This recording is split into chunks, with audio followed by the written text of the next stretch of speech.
정부에서 지원하는 지원금 중에 주거급여 제도가 있는데요. 오늘은 2014년 주거급여 인상액과 바뀐 선정 기준, 그리고 최대 얼마까지 받을 수 있는지 알아보도록 하겠습니다. 작년 국정감사에 따르면 주거급여는 현재보다 74만 가구 이상 더 받을 수 있다고 합니다. 하지만 못 받는 이유는 대부분 신청을 안 해서, 몰라서 못 받는데요. 심지어 2024년에는 선정 기준도 완화되어 중위소득 48% 이하이면 받을 수가 있습니다. 쉽게 말해 올해보다 훨씬 더 많은 가구가 이 주거급여를 받을 수 있다는 거죠. 따라서 오늘 영상이 많은 분들에게 도움이 되었으면 합니다. 주거급여는 거주하는 곳에 대한 비용 지원입니다. 따라서 집을 가지고 있다면 집 수리비를 일시금 지원하고, 집이 없으시다면 월 임차비를 지원합니다. 2014년에는 이 임차가구 기준 임대료가 가구별로 월 1만 1,000원에서 2만 7,000원으로 늘어났는데요. 표를 보시면 더 쉽게 알 수 있습니다. 서울 1인 가구의 경우 월 최대 34만 1,000원을 받고, 2인 가구 최대 38만 2천원, 3인 가구 최대 45만 5천원, 4인 가구 최대 52만 7천원을 지원받습니다. 경기 인천의 경우 1인 가구 최대 26만 8천원, 2인 가구 최대 30만원, 3인 가구 최대 35만 8천원, 4인 가구 최대 41만 4천원을 지원받습니다. 광역시 세종시 수도권의 특례시의 경우 1인 가구 최대 21만 6천원, 2인 가구 최대 24만원, 3인 가구 최대 28만 7천원, 4인 가구 최대 33만 3천원을 지원받습니다. 그리고 그 외지역 4급지의 경우도 표를 통해 확인해 보시면 되겠습니다. 그리고 주거급여의 경우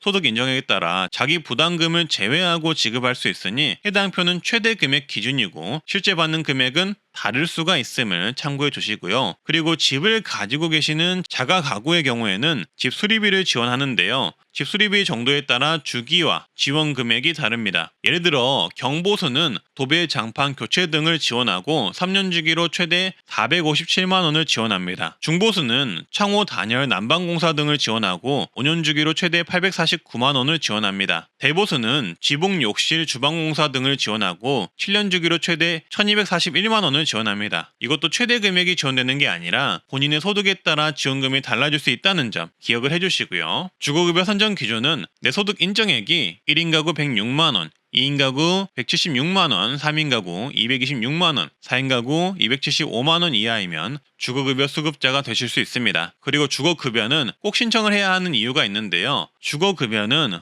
부양 의무자 기준 원칙을 적용하지 않으며 근로 능력도 보지 않습니다. 이 말은 내 소득과 재산이 적다면 부모나 자녀의 재산과 관계없이 받을 수 있다는 이야기가 됩니다. 따라서 정말 많은 분들이 신청이 가능함에도 불구하고 나는 대상이 아닐 거야 하며 먼저 포기해서 아직도 신청을 안 하신 분들이 많다는 이야기가 됩니다. 그런 분들이 약 70만 가구가 넘는다고 하니 영상을 보신다면 꼭 한번 신청을 해보시라고 말씀드리고 싶고요. 현재 경제적으로 어려운 어르신들이 계신다면 고민하지 마시고 이 기초수급, 의료, 주거급여 등을 꼭 한 번 정도는 신청을 먼저 해보시는 것을 추천드립니다. 이상 저는 트렌드 라디오였습니다. 앞으로도 도움되는 정보 올리겠습니다. 오늘도 건강하고 행복한 하루 되세요. 감사합니다.